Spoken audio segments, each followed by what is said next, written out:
Theology and Apologetics with Thomas Fretwell. Okay, welcome back to another episode of Theology and Apologetics. I'm your host, Thomas Fretwell. I'm very excited about today's episode. We are doing a special episode in remembrance of Holocaust Memorial Day, and also on the 27th of January this year, it is the 75th anniversary of the liberation of Auschwitz. Auschwitz is the Nazi death camp where more than 1 million people perished, and it was liberated on the 27th of January, and I'm hoping to raise some awareness about that, and I have a very special guest with me who has wonderfully agreed to sit and share her story. It is Holocaust survivor turned singing sensation Dorit Oliver Wolf. Dorit, I'd just like to welcome you to the podcast. Thank you very much for being here and agreeing to chat with us today.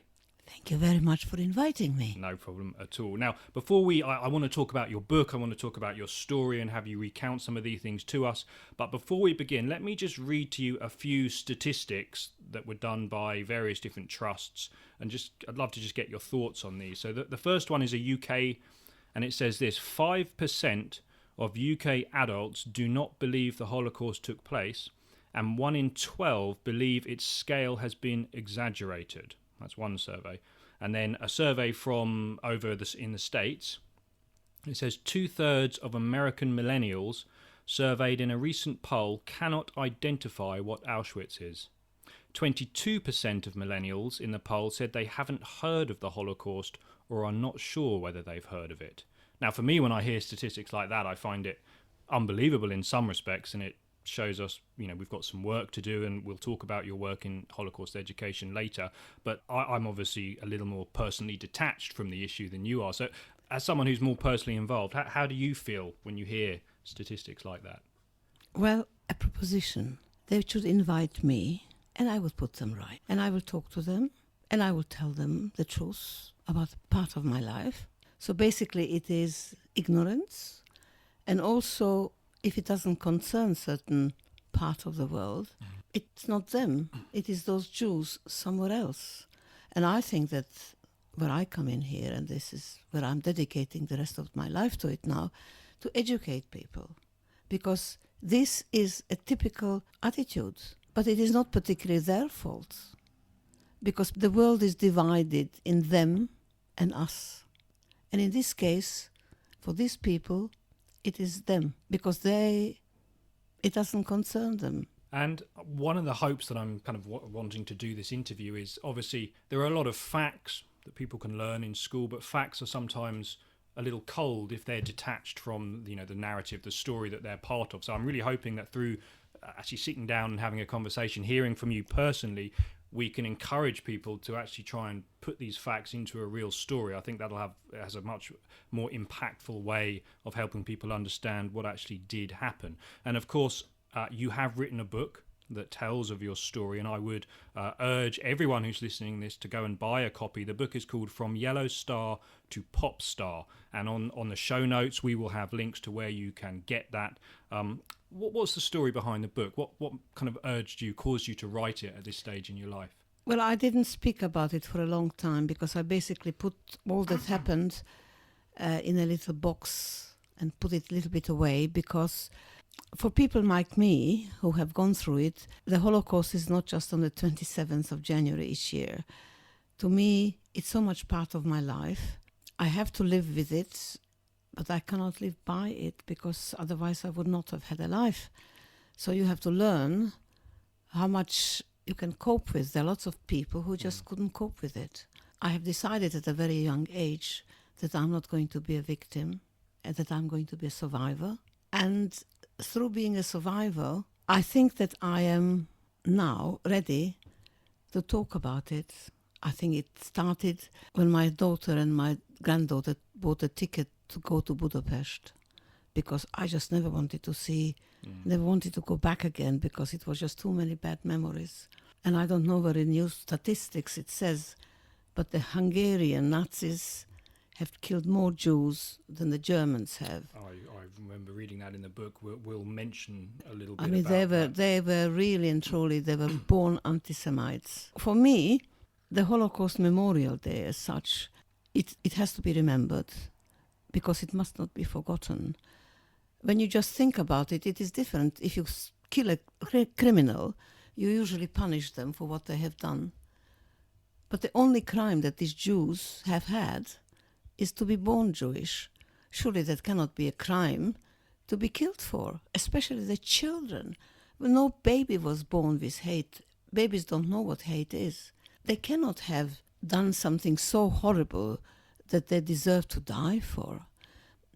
So, but if you think of how many millions of people have died simply because they were Jewish.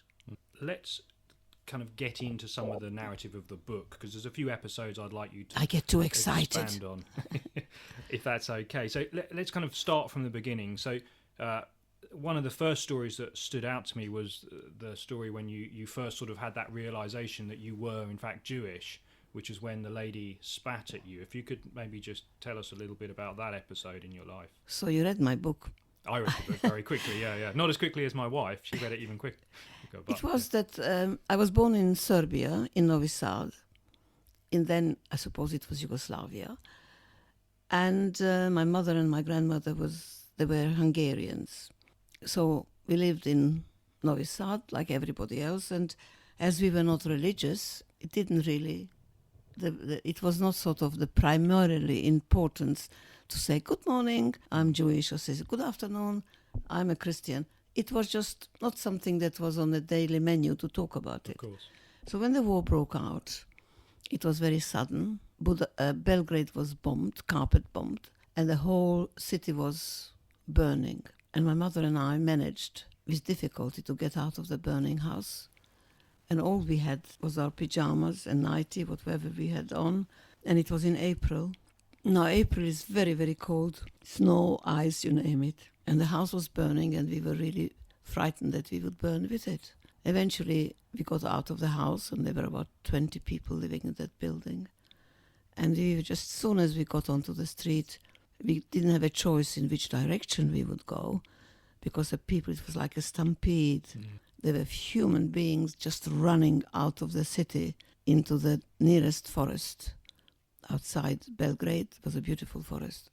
And of course people were dying, and as we were all running towards the woods, the aeroplanes would come down, and with a machine gun they would mow down all the rest of the people who were running. It was terrible. I just remember my mother saying, whatever you do, just don't let go of my hand. But every time those aeroplanes came down, the people just go onto the floor, fall on the floor, and if they were small children, the adults would cover them with their own bodies. Strange people. And I think, I didn't know at the time what was happening, but later I said, my God, these people were heroes. One time, as we were running, it happened to me, and I was covered with other people. And then when the air raid was over, I tried to get up out of it, but I couldn't, because the people, all I could feel is this hot, sticky, whatever it was. I didn't know it was blood. It was all over me. And then I was holding onto a hand, but it was not my mother's anymore. And I was only 5.5. And then, of course, people above me were taken off, and my mother took off as much blood as she could, but there was no time to stop. So we arrived in the woods, and the partisans were there, and they fed us. The partisans, is that the resistance? Yes, the fighters, resistance, yeah. yes, the resistance, the Serbs, the resistance. Because I believe I understood that they offered pact, but Yugoslavia, Serbia didn't want pact, and they were shouting, bolje rat nego pakt, better to have a war than a pact with the Germans. And the night before I heard this on the street, but with 5 I didn't know what it was, but loads of people shouting, bolje rat nego pakt, bolje rat nego pakt. So we got rat, which is war, but the partisans were sort of already, perhaps if I was older I would have known what it was. Nobody spoke about politics at home at all.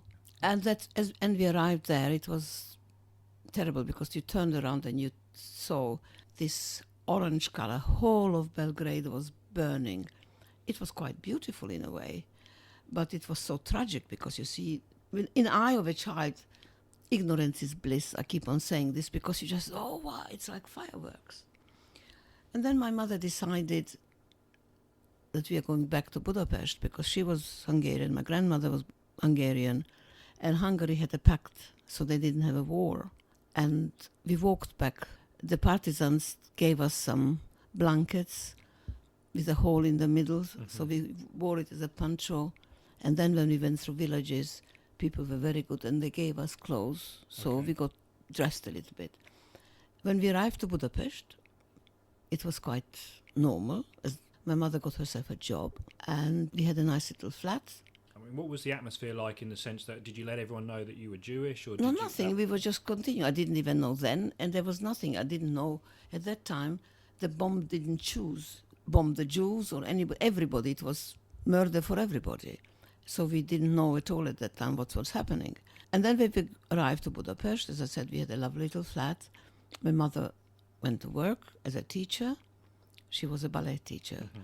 In Yugoslavia, she was working in the court for the Yugoslav queen.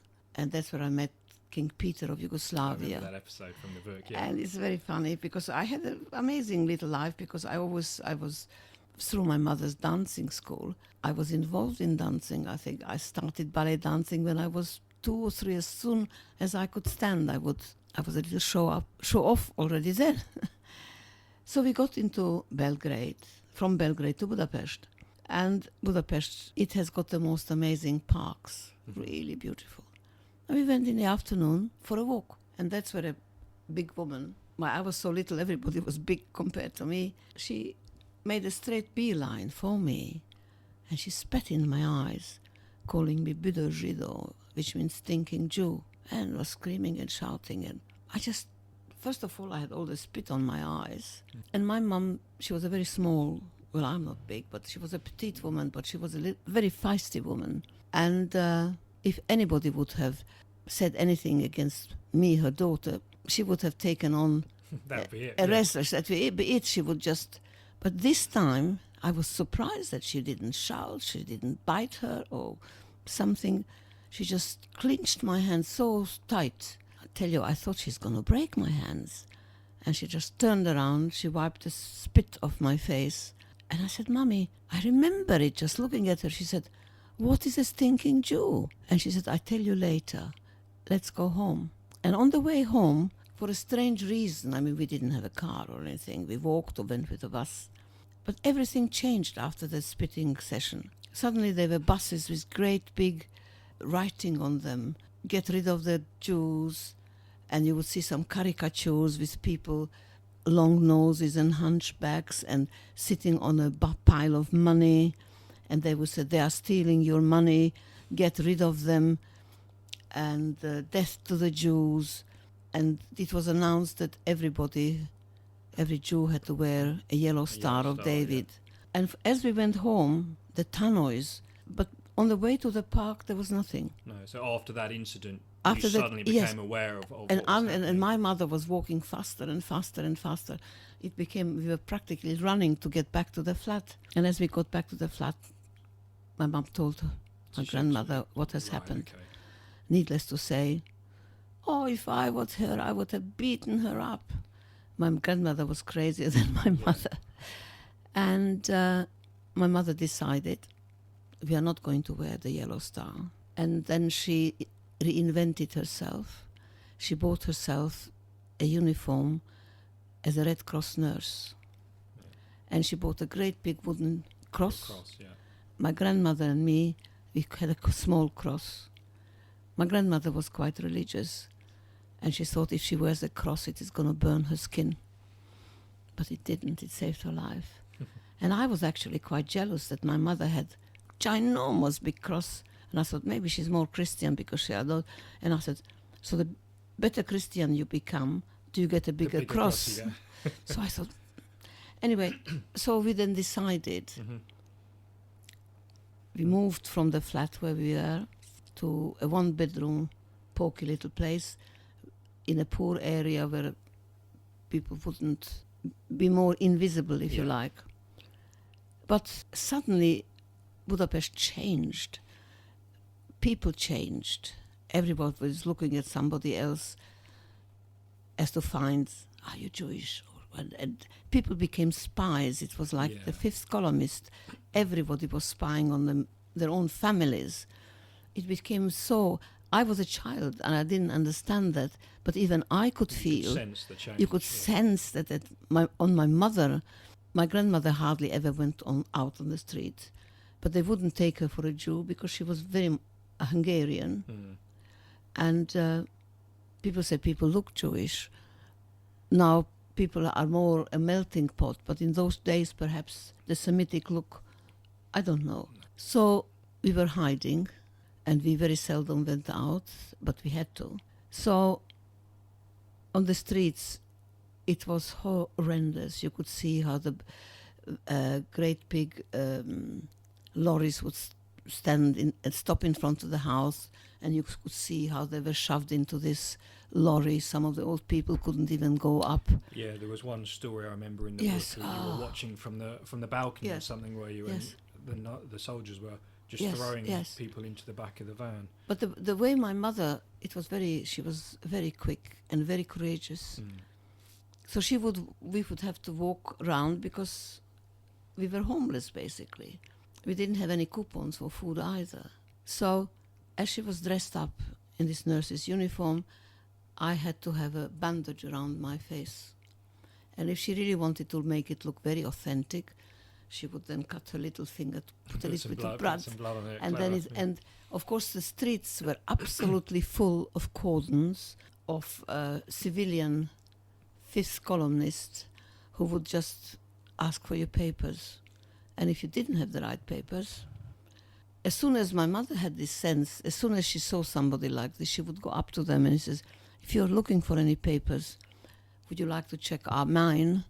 Because this little girl has just had an accident. There's an amazing story in the book, isn't there? So I'm going to have you retell that whole story. But just, so it was the Hungarian police, the arrows, and just the civilians that was quite shocking at the anti-Semitism in them. I'm assuming there were boycotts, Jewish shops, and there was Jew houses at this time, wasn't there? And all these sorts of things were going on. Yes. And I think what is so shocking and so cruel, they were the same people whose doctor was a Jew, or they went to school, the teacher was maybe Jewish. The next door neighbors who they exchanged gossip and exchanged maybe people they've been living with previously, They were the worst ones because they almost felt that it is their duty to get rid of the Jews. Yeah. And they almost had this triumphant look on their face. And that is cruel. And that was why they were so successful, because they had so many of the nyilas, which you call the arrows. Right. It's called nyilas in Hungarian. And you are almost ashamed later on when we were liberated and I was living in other countries. Yeah. I was really ashamed even to admit that I'm half Hungarian. I was just ashamed because if you think about the Hungarian people, they're very talented. You have good musicians, composers. How can the same people be so bloodthirsty and so full of hate? How? And this is, as I've kind of studied this, it's not just Hungary, it's in Poland and all the places. Seems to the deep-rooted anti-Semitism, European anti-Semitism, was just kind of bubbling underneath the surface. It's very unusual. And just to get your thoughts on, we talk about the caricatures, the cartoons, a lot of the propaganda that was going on at that time. But obviously there are parts of the world today where you can still find those cartoons being pushed out in media and being very popular. And we have movements in this country trying to boycott Jewish businesses and boycott goods that come out of Israel. Even the EU recently tried to mark every product that comes out of a certain area of Israel. So what do you feel when you see things like that happening today, even after everything that's happened? Well, if I don't have the list here now, but if you think about it, if they want to boycott everything that comes out of Israel, most of the equipment that is for heart surgeries comes from Israel. That's one of the funny things, isn't it? Yes. Most of the microbiology, all those scientific things for heart surgeries, most of the technology comes from Israel today. Yes. They have a big tech. So if they, very funny, because if one of the very high-ranking officers from the Arab countries are needing life-saving, why the hell do they send them to Israel? If it is so terrible And this is such a hypocrisy. It is, yes. Absolutely. And this is absolutely like they used to, that was many years ago. Did you read that? They used to inject Jaffa oranges with some poison. I have heard that. I mean, that is just stupid. It is just, the mind boggles this. You cannot explain it or understand it.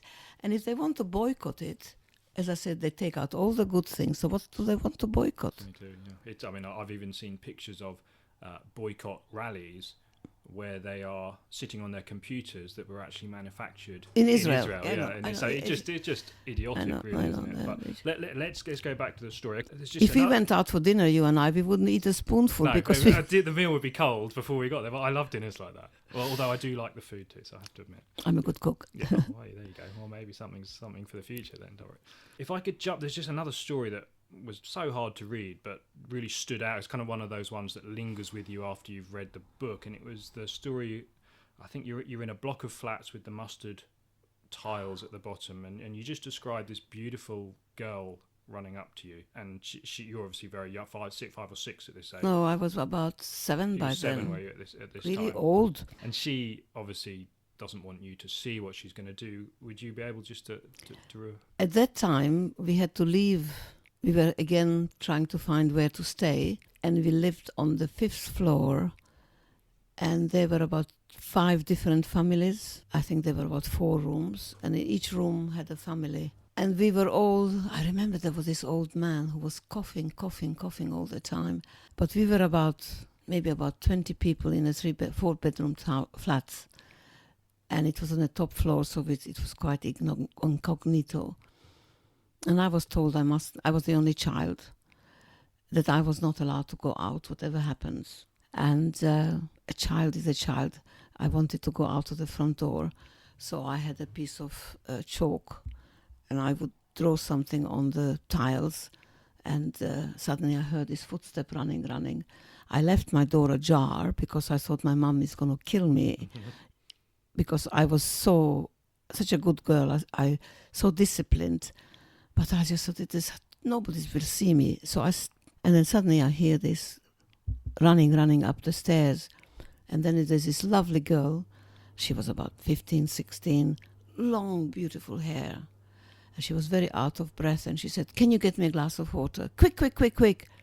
And just as I turned around the corner, she just didn't want me to see what was happening. I didn't get her the glass of water. I just listened, and I said, why is she getting rid of me? She pushed me through the door practically, and I heard some other people up the stairs and talking and yelling and whatnot. And then she jumped off from the 5th floor onto this mosaic, yellow, little mustard-colored yard, if you like.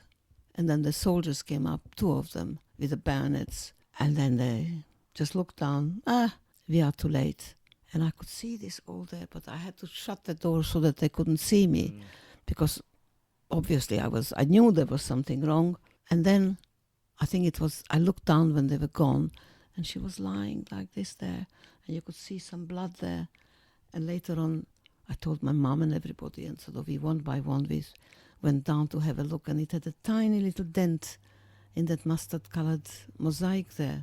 And when I told you, no, I never forgot that in my life. No.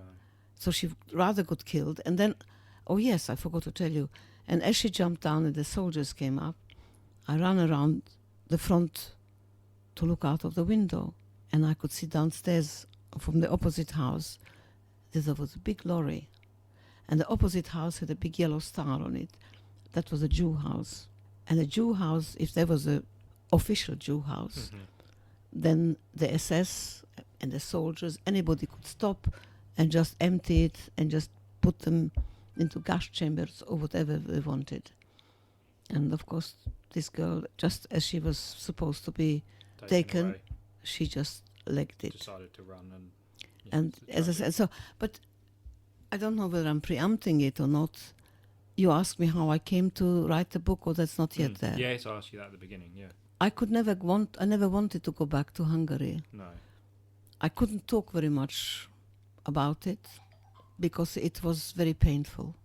And I didn't want to remember. No. But then I had my own children. I never wanted to have children because I didn't think anybody is justified to have children, because you just don't know what is going to happen to them. You cannot guarantee their future. And perhaps I didn't want to create another little Jew to be spat at. But once you have children, you think differently. Change, yeah. Then you become a little lion. So having children kind of made you more, you wanted to sort of feel you had to tell the story and get it But out not there. in the beginning. I just wanted to, because I had nothing. I had no childhood. My childhood became through my children. I learned how to play through the children. I loved the nursery rhymes. And to me, when they played, it is not that let the kids play. I played with them because I never played before. You were doing it for the first Oh, time it was too. absolutely wonderful. I remember, it's a stupid thing to remember, one birthday my husband bought them a set of little yellow ducks for the bath. Mm-hmm. And I was so jealous. Suddenly I said, could I have those yellow ducks? And my husband looked at me completely. He said, why would you want to have some yellow ducks in the bath? So I said, because I never had any. So for the while I shared it with my children, but later on I had my own ducks. You had your own set, did you? They bought me a present to go to Hungary, my granddaughter and my mom and my daughter. And we stayed in a lovely hotel and we went to Budapest. To step out of the plane onto the Hungarian ground, it was a very strange feeling. On one hand, I wanted to see it.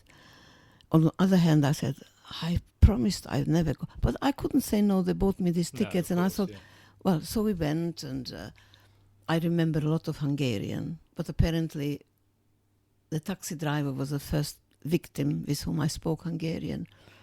And he looked at me, he said, oh, your Hungarian is very old-fashioned, Right. because languages change. And I said, well, yes, I learned it from my grandmother. And after a few days, I couldn't resist it. I took a taxi and went to the place where the mosaic, To the flats. yes, we had to move from there. But then about a few months later, that place was so bombed, it became derelict. Right. From the outside, it was a ruin. And because my mum remembered what big cellars they had, that's where we went down. And that's the same cellar that we spent 9 months.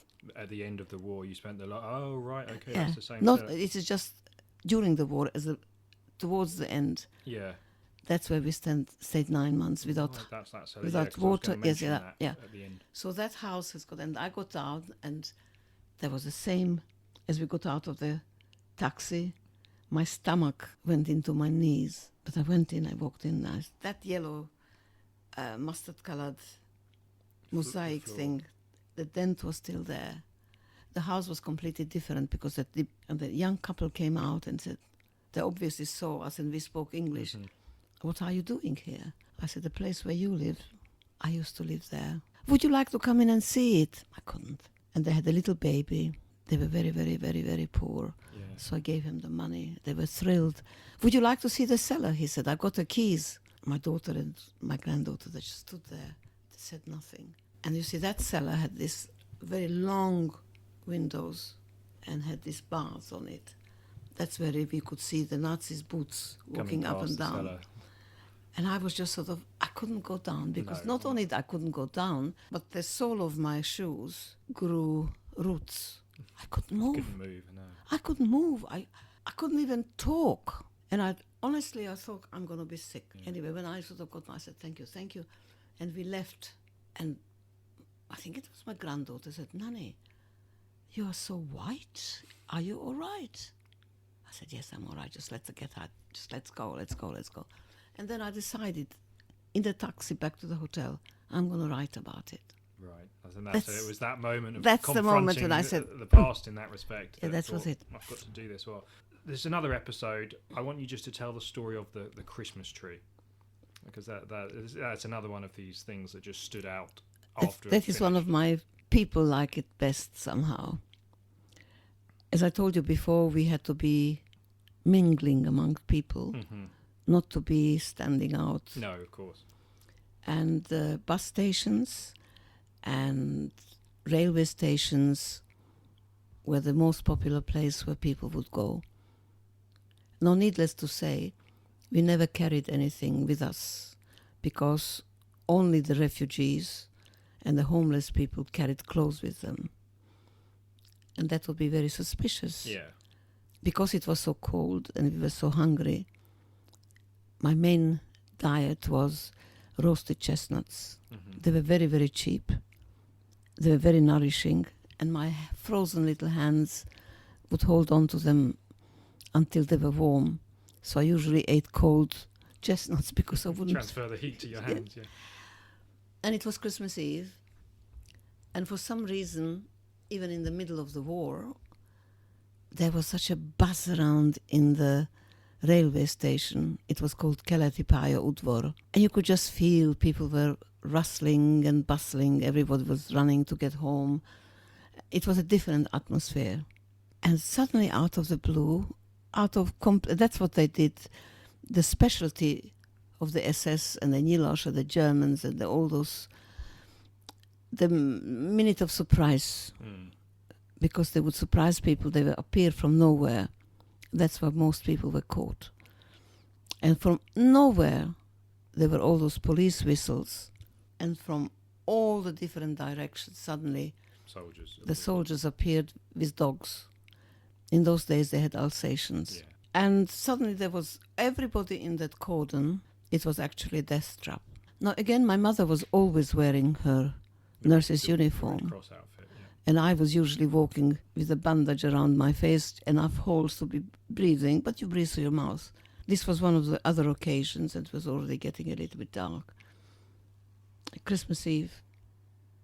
And there was sort of the cordon, and a couple of the other people would pick up people from inside the cordon. Right. The men, and ask them to open in those days you didn't have zips. There were buttons, which I learned later. I didn't know what that is. I have never seen a naked man. I didn't know the difference between boy and girl because I didn't have brothers or sisters. Anyway, but it is also it stays with you. Because those people, whatever they had when they opened the buttons, whatever they had, some of them are got shot on the spot. Just on the spot, right. Some of them are taken out of the cordon and frog marched to a waiting car. Some of them shut again the buttons and walk off. Amazing how many people, because if they moved and they wanted to run away, they were shot. Right. If they stood there sort of placidly, they were shot later. And there was a little old lady there at the end of the day selling Christmas trees. My mother didn't have much money.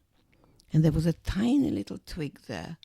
I think it probably fell off the normal Christmas tree. Just before you tell that, let me jump back just for our listeners. Yes.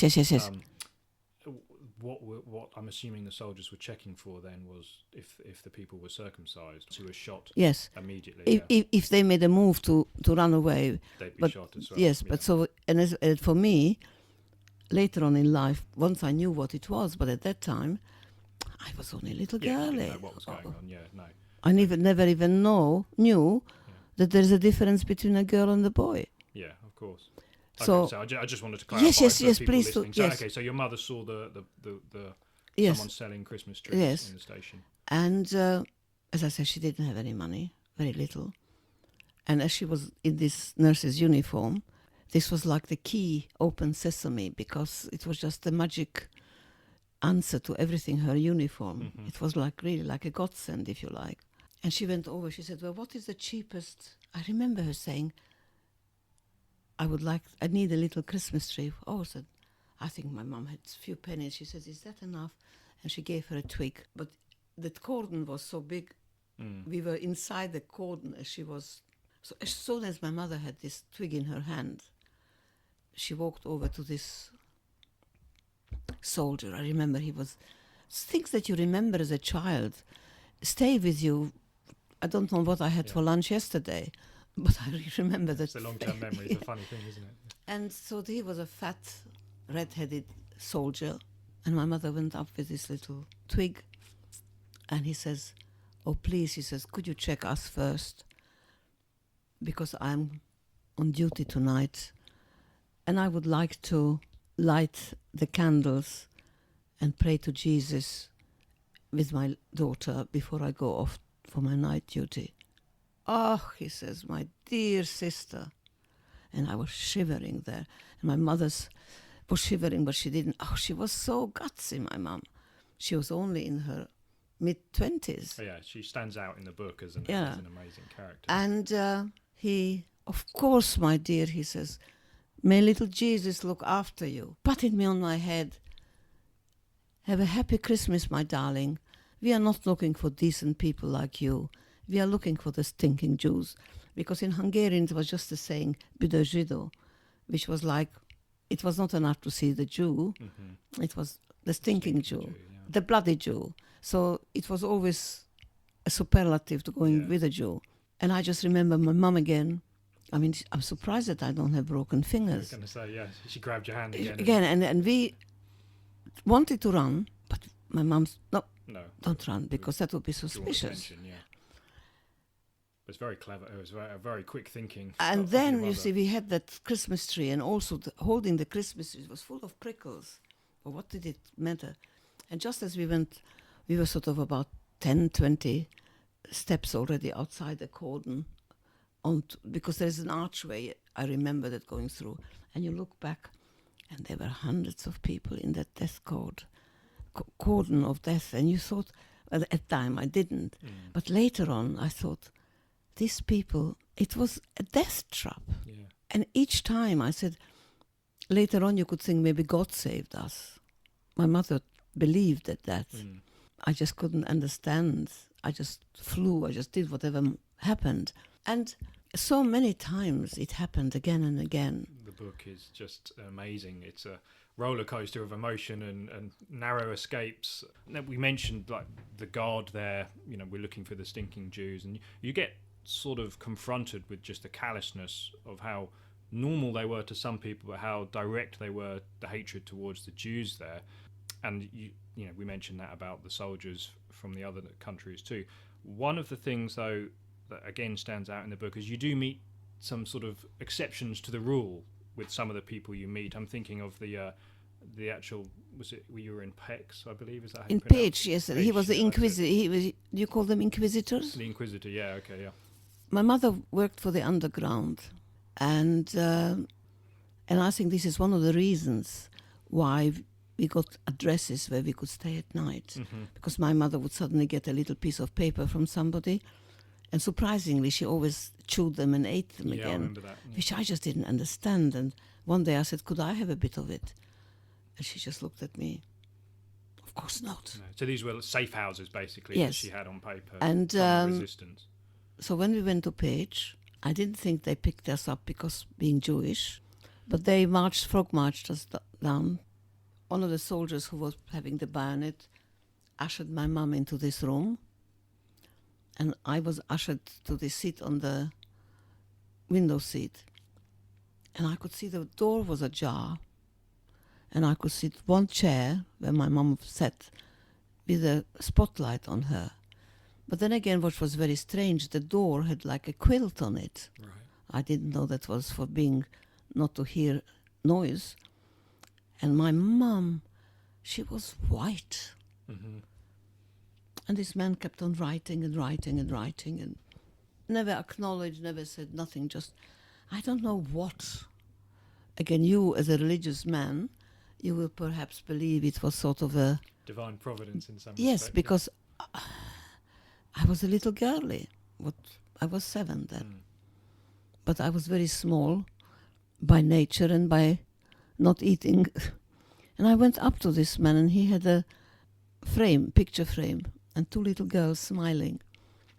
And I took the frame, turned around, and just as I touched the frame, he looked at me. But he had the most beautiful blue eyes, that man. I didn't know that he was a chiefy top SS interrogator. Oh, I said, oh, who are these 2 little girls? Are they your children? Suddenly his face changed. He said, yes, they are my daughters. I said, how old are they? Must be about your age, he says. And our eyes met, eyes to eye. And I looked at him and I said, are you going to hurt my mommy? And I could see into his soul. He could see into mine. He got up, banged his hands on the table, and in German, he was German, he said, oh, Scheiße. Very normal thing to say. Beckoned my mother out. He kicked him out, got my mother out, and put his hand in his pocket, took out every piece of paper money he had, put it in my mum's hand. He said, not all of us do it happily what we are doing, and not all of us are filthy swines. One day he says, perhaps you will remember this. Now she said, and you little daughter, she's your guardian angel. Cherish her, he says. Get out of here, I'll take you down. Don't look left, don't look right. Don't do anything, just take the first train, he says, and it doesn't matter where it goes. Just go. And he marched us, he went down with us, and every soldier there went like this, and he just went. He risked his life. Just to get you out. But I was the same age as his daughters. Would I have kept my big mouth shut and sat there, he would have never even noticed me. No. So it was divine, what did you call it? Providence, yeah. In a way, because I had suddenly, I don't know, I honestly, Just you came will, over you. you will interpret it differently as I do, because you are a believer. I don't really know how to. No, you haven't got I'm trying, an and explanation. perhaps I'm more religious than you will believe. Perhaps I don't call it religion. Perhaps I call it belief, or whatever you like. But perhaps you can enlighten me. But that moment, whatever it was, he became a human. Mm. God knows how many people he has tortured to death. Yeah. God knows how many people have died because of him. But at that moment, he was a human. And therefore that stayed with me for the rest of my life. Yeah, I bet it was a standout moment in the book as well for reading it. And therefore you can never ever.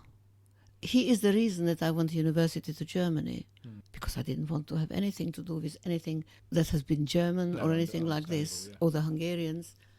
But when I saw that he was human, I started to think, well, there must be some nice Germans. Not everybody can enjoy that.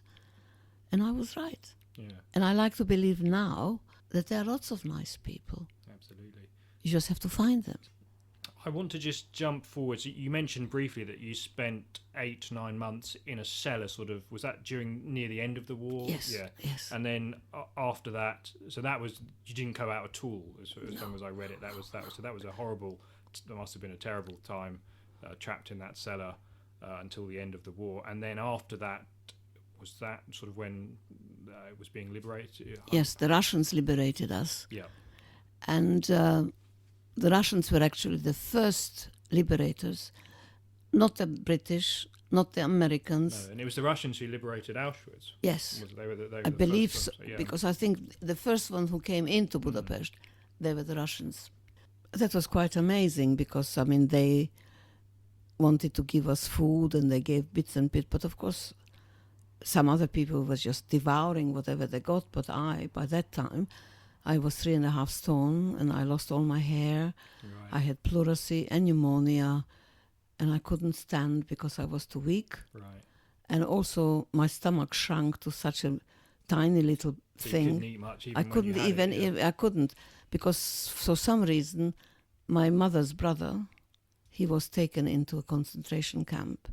I think it was to Poland or somewhere, but he escaped and joined the partisans. And when the Russians came in, and they gave us chocolates and things and everything, and it was sort of about after the first 20 soldiers who came through the cellar, my uncle was, because he came and he had a rucksack full of food and everything. And was he looking for you? Yes, Was he yes, looking yes. for you? He was looking, and then one of my mother's aunt lived in an amazing house, but they took them as well. And my uncle, her brother, knew that we would be in touch. So he first went to that house, but the neighbors said that they were taken and killed to the gas chamber, but his sister and mother and daughter were last known to live in that, wherever we were. Right. That's where we used to live, but then we had to leave and we came back because we thought, well, it's a derelict cellar, but we know the cellar. And outside, nobody thought anybody would ever live in it. So, but the imagination that he found us, can you imagine? Out of whole of Budapest. And I remember that when he opened his rucksack, he had a smoked ham, nice Jewish thing to have. And when he opened it, everybody else from the cellar wanted a bit. Swarmed. It, yeah. Everybody had something. And then he cut a chunk off for me to eat it. I took one bite of it. I think I got jaundice. So then we repatriated to Yugoslavia Yeah. because my grandfather was a solicitor and he's a very big family. Right. And we hoped that everybody else would go. My father was taken to Siberia and he was taken to forced labor camp. And after the war, we found out that he died on the place. He was worked to death and starved to death. And he was about 30. My grandchildren are almost that age. I would have liked to know him, but I didn't. Anyway, so there was nobody who came back. The only person who was alive was me and, of course, my mother. Wow. And I just remember that when we got into the house, there was nothing in the house.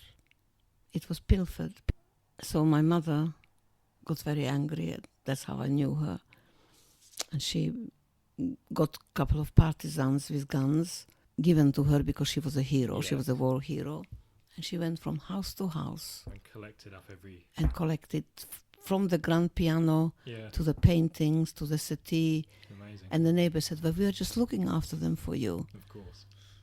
What kind of rubbish. And so basically she then refurbished the house. Yeah, she got everything back. But you cannot replace it with people.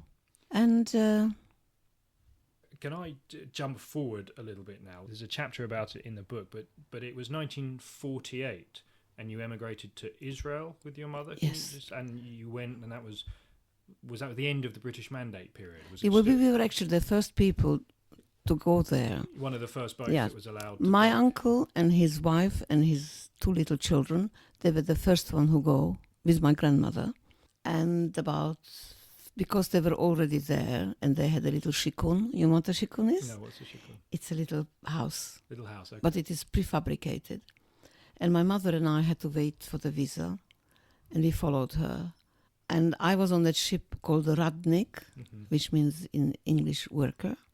And we just reached just outside of Haifa, but the British didn't let us No, through they weren't doing that, were they? because They'd limited Jewish immigration. yes, and but we didn't have any fuel to get back to Yugoslavia either. So we were just there in no man's land, but not in land. I don't know how you call it when you're on the sea. Very, very hot.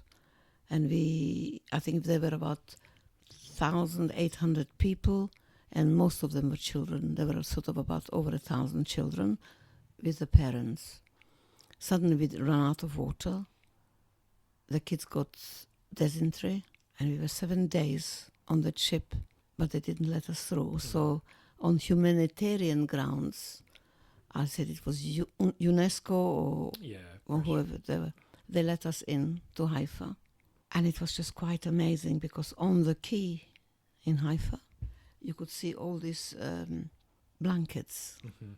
and people and sleeping bags, rows of rows of rows. Yeah. And everybody, as soon as the first person got out, did you meet my son? He was in this and this concentration camp. Which concentration camp did you come out? And they were bombarded, and some people did find. Some did, people had the relatives coming down. It was so emotional. I bet, yeah. And I just remember people have been throwing oranges. I have never seen an orange in my life. And that was just so... Some people never found the families. Yeah, I can imagine. But some people did. And then we were put in a great big camp in Haifa.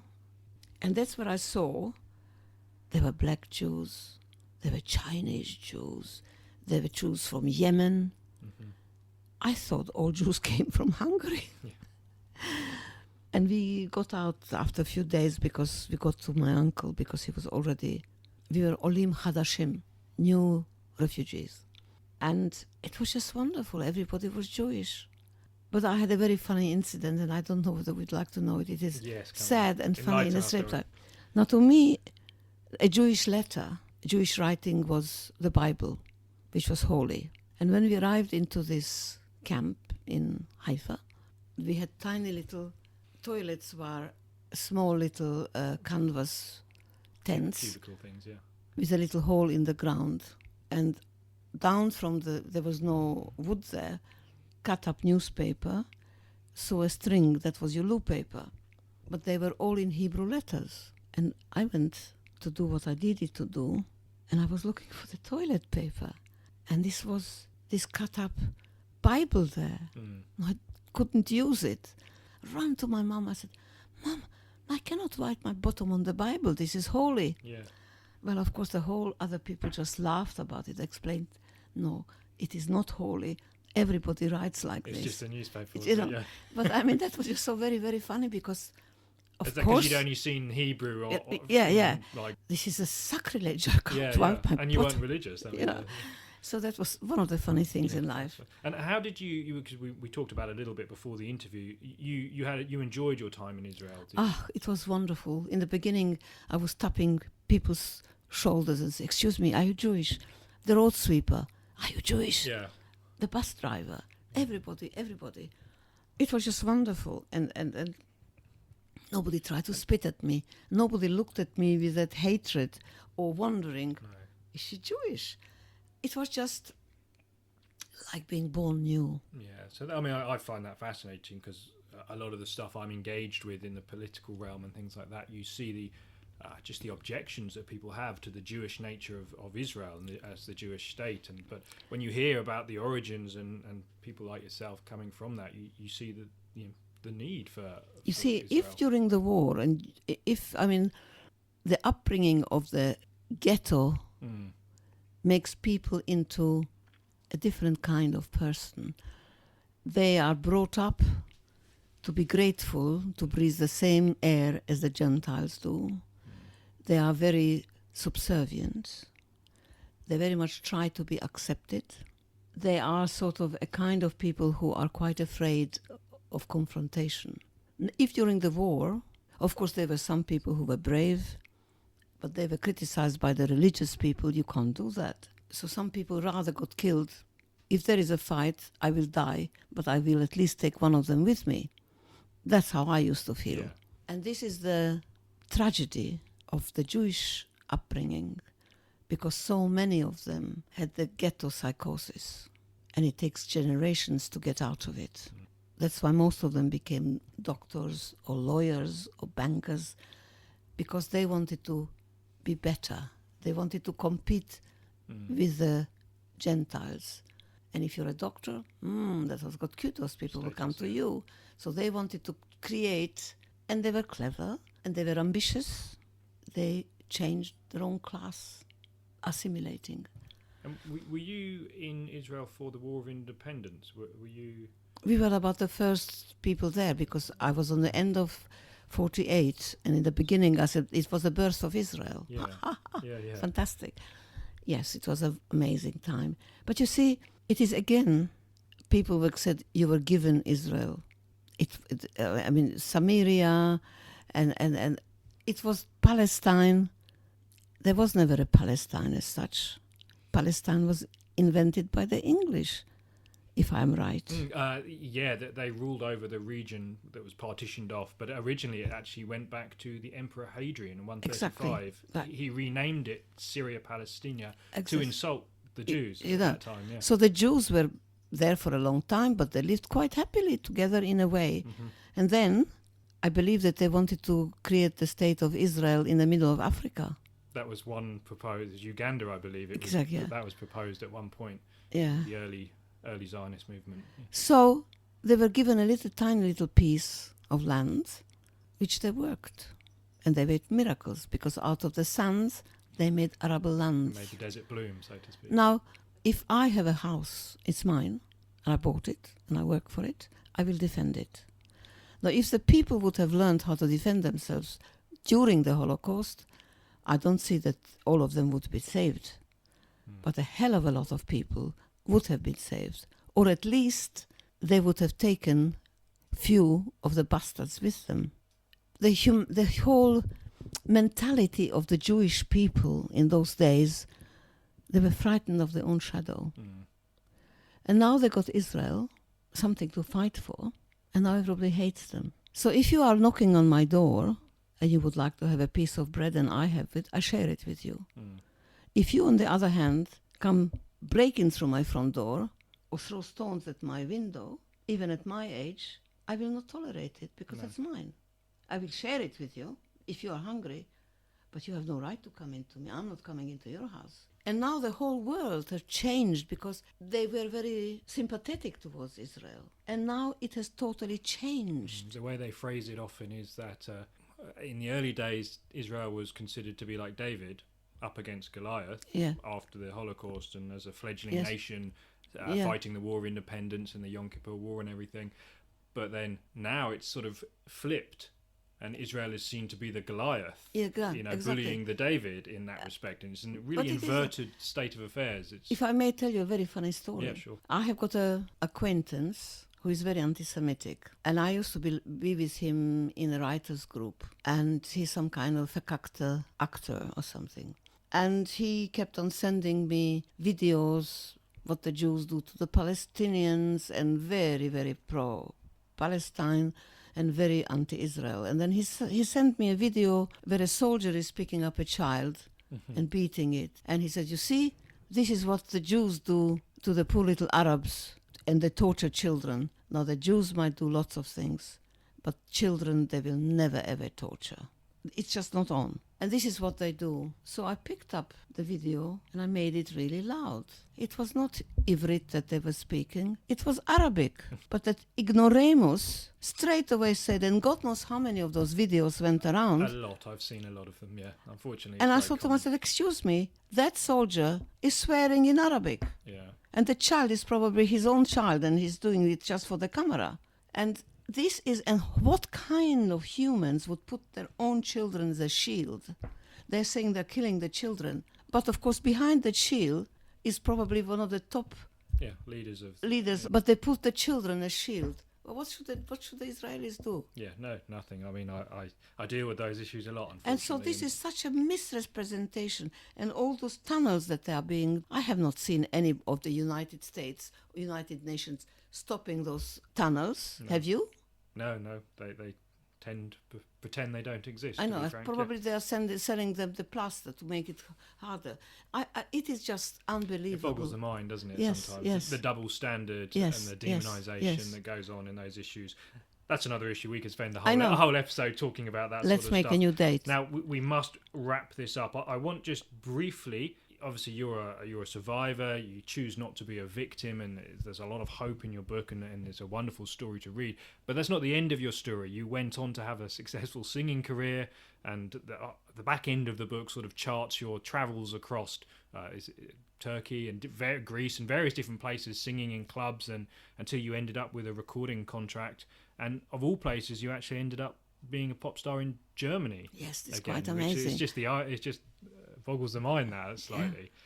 Yes, because I went to university in Munich. Mm-hmm. I chose because I just didn't want to believe that all Germans are horrible, and especially since that German saved our lives. And I found out, actually, I like the German food. They're very cultural people, but they spend most of the time when they met me apologizing. It was not us, it was our father. But of course you cannot punish the child of the father's sins and all that. And I was quite a good singer, actually. I think I was really good. And we're hoping we can play a little clip actually on the podcast. And once they heard me to sing, I got a contract and it was amazing. Yeah. But I was really always surprised, and I thought, well, was it my Jewishness? I don't know. It was that I was Jewish, but I had a good voice and I was quite good looking. And it was almost like a double whammy. Yeah. That it was Germany who made me into their pop star. Pop star, yeah, it is amazing. And again, I just urge everyone to get hold of the book, and you'll find that story told in full. Let's just bring it back up to what you're doing today now, Dorit. I know you're involved with Holocaust education and speaking in various different places. So if you just give us a little insight into how you're helping sort of tell this message through your book and other means. My book is supposed to be almost like a message that everything is possible. That from the Yellow Star, where I didn't even have shoes to wear, and as I said, I was given 6 months to live, the journey to where I'm today, most people wouldn't even believe it, because if I wouldn't tell myself I was there, I would really think I'm telling a porky. But porky, very kosher. Anyway, but I was there, and those memories, I think it is quite inspiring to some of the people when they say, well, I could never become such and such. I will never be a doctor. If you want to become a doctor and you really want to, you have to work for it. But you will become a doctor. Maybe not now, maybe not tomorrow, but after tomorrow. Mm-hmm. And you have to sort of deal with the cards that you were given. And even if you were given some real crap cards, you make an ace out of it or make a joker out of it so that you can become a winner. And if you live your life the best you can, yesterday is history. And once I finished all the things that I really had to do in my life, like bringing up children, having grandchildren, having businesses, I just believe that educating, especially the young people who are the children of tomorrow, that are the grown-ups of tomorrow, but they're the children of today, and I owe them to tell them what really happened, because they should understand. They might not like what they hear. They might not even believe that what they hear. But I do hope that that will make them think that one day when it is important, they can make a decision to stand with those people who are killing other peoples and who are bullying other people, who are anti-Semitic or anti, to say, hang on, no, they are human beings just like I am. And that is what I feel that I am dedicated. Perhaps I'm not a religious person as you are or others, but this is my religion. I feel I have to pass it on to have a hope for a better life, for a better world. Well, that's we want to learn the lessons of history, and your voice is very important in that. Now, to end, I want you just to tell one more story from the book, and it's actually in the book you start with this story because it's for me it's just one that really summarises sort of your whole story in many ways. The book, and it's the concert where you were chosen to give a performance in front of, was it the German Air Force or something like that? So people whose parents and grandparents would have been involved in some of the things that we've talked about, and it was your choice of song that really struck me. So if you let's just end with I sang that it story. last night, actually. I heard you sung it last night, I know. So you see, by that time, when it happened, I had become quite popular, and I was invited to shows and concerts and television shows, and I toured France, and I got paid for my singing, although nobody understood that I would have sung for nothing because I just loved it, but I had to pay rent. And I was invited first into this celebration of some kind of the German Air Force, and I had agents, they rang me up and said, I don't know how you feel towards it, but they particularly wanted to have you. And I thought to myself, I can't really do it. But then again, I was a professional entertainer, and I needed the money as well. And I thought, I'm going to charge them twice. If they don't pay, I don't go. But if they pay, I go. Yeah. Well, of course, they paid twice as much as I usually ask. And I felt, there you are.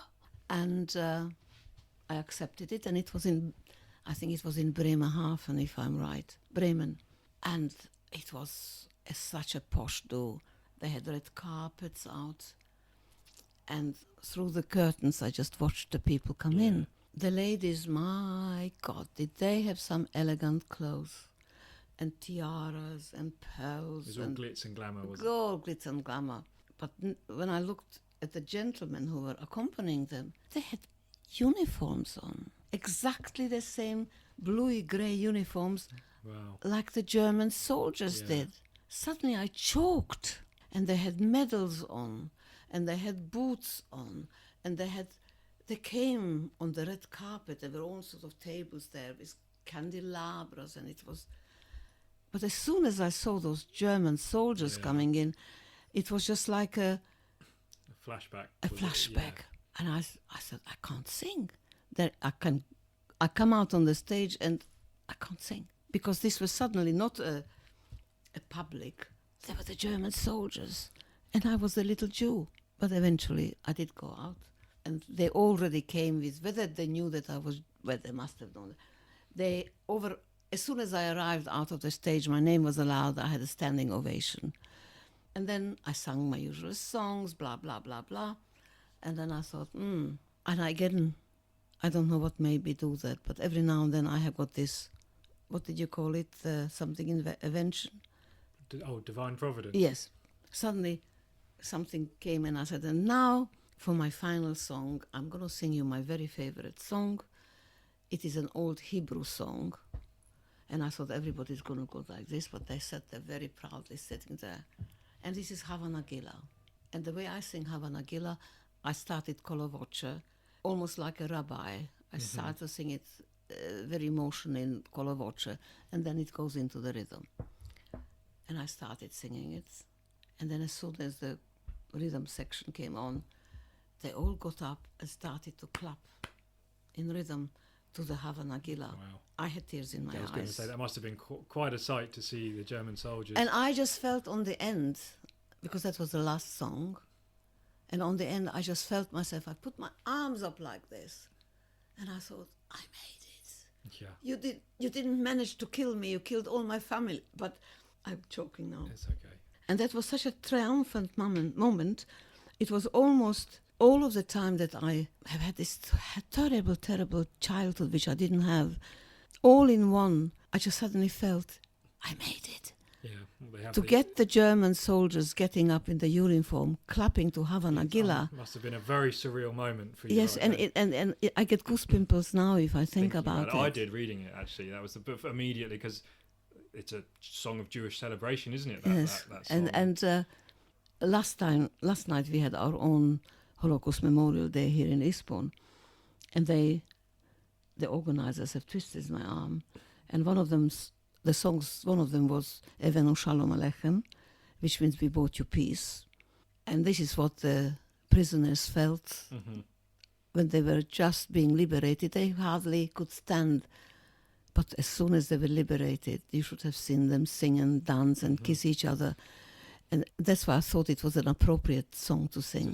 Yeah, absolutely. And then with the Havana Gila, of course, that is, let's celebrate.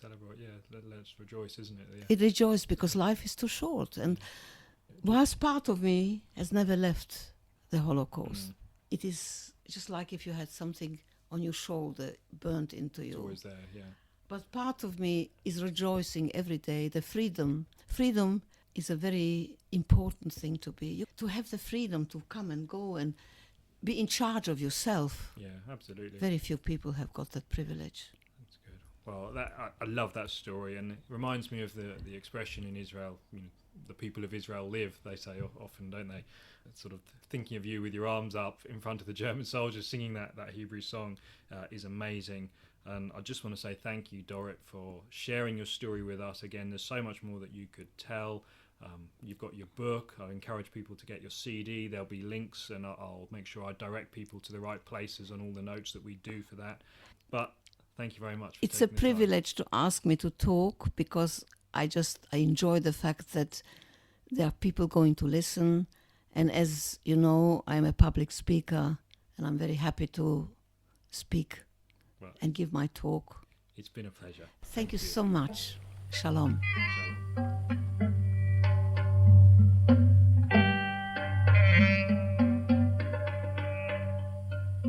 Hava, Nagila Hava, Nagila Hava, Nagila Nesma, Hava la Ranna, Esma, Uru, Ahri, Rahim el Sameya, Rahim el Sameya, Rahim el Sameya, Rahim el Sameya, Rahim, Rahim el Sameya.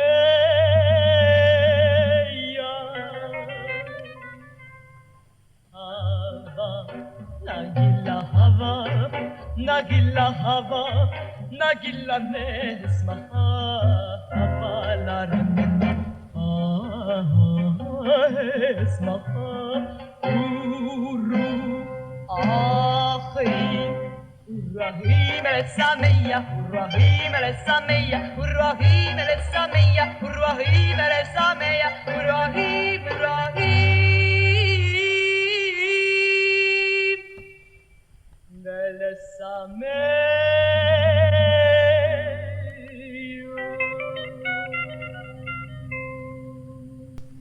Thank you for listening. For more resources, please go to thomasfretwell.com.